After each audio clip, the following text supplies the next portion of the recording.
Good morning, student. Myself Praduman, your physics teacher for class 9 and 10 in Modern International School, Viswa.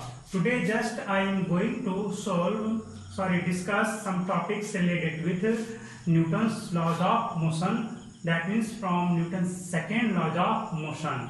Just I relate and find the formula F equal to mass into acceleration.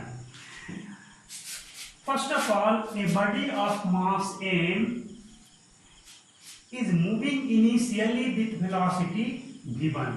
A body of mass m is moving with velocity v1 at time t1. When a force F is acting on them, when a force F is acting on this body, then after some time at time t2,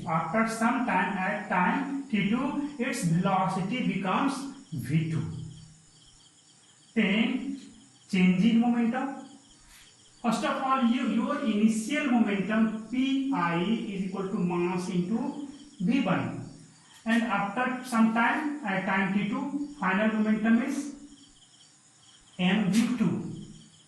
That means change in momentum is final momentum minus initial momentum. That is mv2 minus mv1.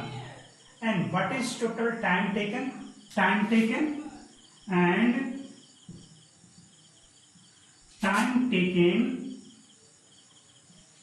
for this change is equal to t2 minus t1. Final time minus initial time. Suppose your t1 is 10 hour 20 minute 30 second, and your time t2 is 10 hour 30 minute 45 second. 20 minute 45 second. What is the time taken from this change? That is t2 minus t1. जब आप दोनों को subtract करोगे तो आपको मिल जाएगा 15 second, है ना.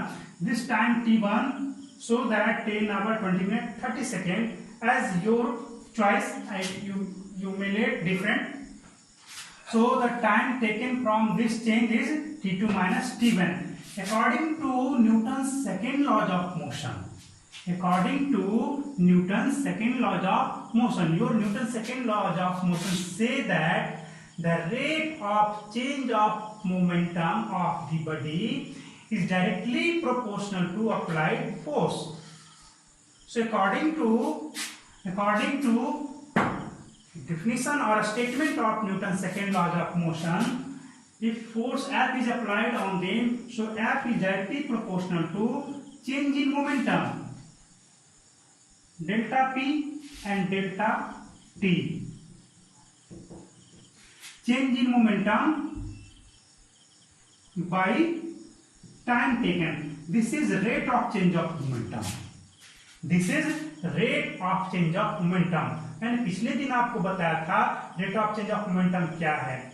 तो यूनिट टाइम में जो चेंज हो उसे ही हम rate of change of momentum कहेंगे. तो चेंज इन मोमेंटम तो ये आया, तो ये कितने देर में हुआ? तो t2 माइनस t1 सेकेंड में हुआ. तो एक सेकेंड में कितना होगा? तो this divide by this, that means dt by dt, sorry delta p by delta t यहाँ पे लिख सकते हैं. तो यहाँ पर क्या होगा? F is directly proportional to mv2 minus mv1 by t2 minus t1. आप इसे सिर्फ t भी लिख सकते हो सकता है यहाँ पे, जैसे आपने 15 सेकेंड आया था उसे आप t भी लिख सकते हो. चलो यहाँ से इधर देखो, यहाँ से m कॉमन आप ले लो. F is directly proportional to mv2 minus v1 and divide by t. इसे आप t ले लिया. अब बताओ, आपको तो पता ही है, क्या पता है? This is change in velocity by time. Rate of change of velocity. Mass is constant, so rate of change of velocity is called acceleration. So v2 minus v1 by t is equal to a. अगर यहाँ पे v1 की जगह पे आप u ले लेते और v2 की जगह आप v ले लेते, तब इसको क्या लिखते? v minus u by t लिखते कि नहीं लिखते? अगर आप v2 की जगह v ले लेता, final velocity v, initial velocity u, तब आप v2 माइनस v1 को क्या लिखते, v माइनस यू लिखते ना। और आप जानते हो v minus u by t क्या होता है जी, v equal to u plus e t, तो आप जानते ही हो। यहाँ से v माइनस यू और यहाँ पे टाइम करोगे तो ये एक्सेलरेशन के बराबर होगा। That means this is your acceleration. So you can write here F is directly proportional to m into a.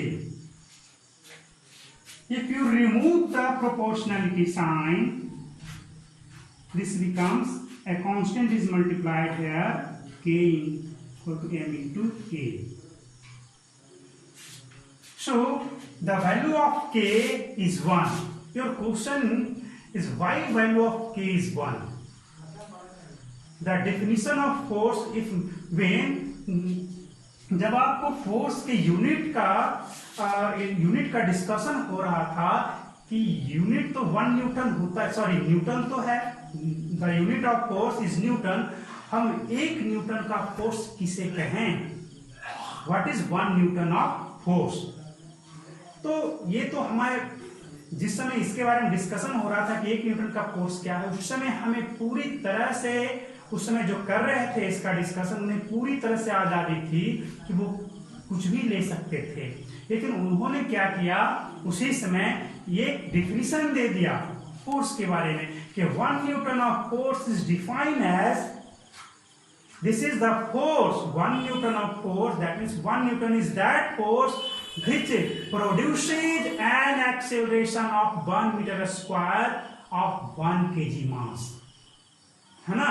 उसी समय ये 1 न्यूटन फोर्स के बारे में डिफिनीशन दे दिया गया कि आपका 1 न्यूटन फोर्स वही है जो 1 केजी मास के बॉडी को 1 मीटर स्क्वायर एक्सेलरेशन से, sorry 1 metre per second square acceleration से उसे प्रोड्यूस कर, उसमें 1 metre per second square acceleration उसमें प्रोड्यूस या जनरेट करा दे। That means when force is 1 newton, mass is 1 KG and a equal to 1 metre per second square, a equal to 1 metre per second square, यानी कि all of 3 quantity is 1। This is defined quantity, this one is also defined, this one is also defined. So k is constant, तब क्या हो जाएगा आपका इस case में 1 equal to k into 1 into 1 when F equal to 1 Newton, M equal to 1 kg and A equal to 1 meter per second square। उस समय इसी के आधार पे K का वैल्यू 1 लिया गया था, तब जाकर के K का वैल्यू क्या आ गया 1, और F क्या हो गया, F equal to mass into acceleration, है ना। ये आपसे सवाल है कि हम K का वैल्यू 1 क्यों लें, तो सिंपल सा आप जान लेंगे कि फोर्स के 1 न्यूटन के बारे में जब डिस्कशन हो रहा था और उसका डेफिनेशन जानने का हो रहा था कि 1 न्यूटन का फोर्स हम कहें तो किसे कहें, उस समय तो कुछ किसी को भी कहा जा सकता था। तो यहाँ पर देखा गया तो इसी के आधार पर डिस्कशन किया गया, बताया गया कि 1 newton of force is that force which produces an acceleration of 1 meter per second square to a body of 1 kg mass। तो इस तरह से K का वैल्यू क्या हो गया 1 हो गया। Now the unit of force is newton. So from this formula F equal to mass into acceleration, unit of mass is kg kilogram and acceleration is meter per second square. So the unit of force is kilogram meter per second square। इसी को हम लोग Newton बोलते हैं, which is known as Newton। Kilogram metre per second square is also called as Newton। The CGS unit, now the CGS unit of force, चलिए आइए CGS unit के बारे में डिस्कशन कर लें। What is the CGS unit of force? The CGS unit of force is dyne, D-Y-N-E। The CGS unit of force is dyne, and what is the relation between Newton and dyne? F equal to mass into acceleration, when mass equal to 1 kg and acceleration equal to 1 meter per second square, then this is called 1 newton force, that is 1 newton is equal to 1 kg into 1 metre divide by 1 second square. Clear?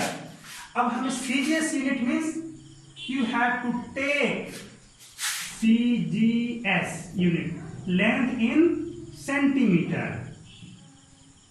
Mass in gram and time in second. Time तो second में है, second में लेना होगा। तो आप इसे CGS unit में कन्वर्ट करोगे। What is the CGS unit of force? CGS unit of force is dyne. Put the value of 1 kg is 1000 gram into 1 meter means 100 centimeter and 1 second square रहेगा। तो आपका क्या आ गया? 1000 into 100 10 to the power 5 gram centimeter per second square. This is called the CGS unit of force and this is called as dyne. That means 10 to the power 5 dyne. So the relation between Newton and dyne is 1 Newton is equal to 10 to the power 5 dyne. ये important है, इसे आप याद रखेंगे। चलिए कुछ questions कर लें, कुछ सवाल हैं। एक क्वेश्चन है the linear momentum of a cricket ball of mass 250 gram moving with velocity 72 kilometre per hour is. या find the momentum of a cricket ball of mass 250 gram moving with velocity 72 kilometer per hour।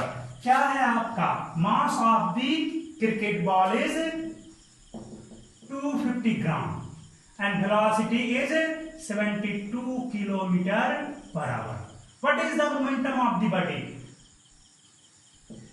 You can change the mass in kg, 250 by 1000 kg। ये हो गया आपका।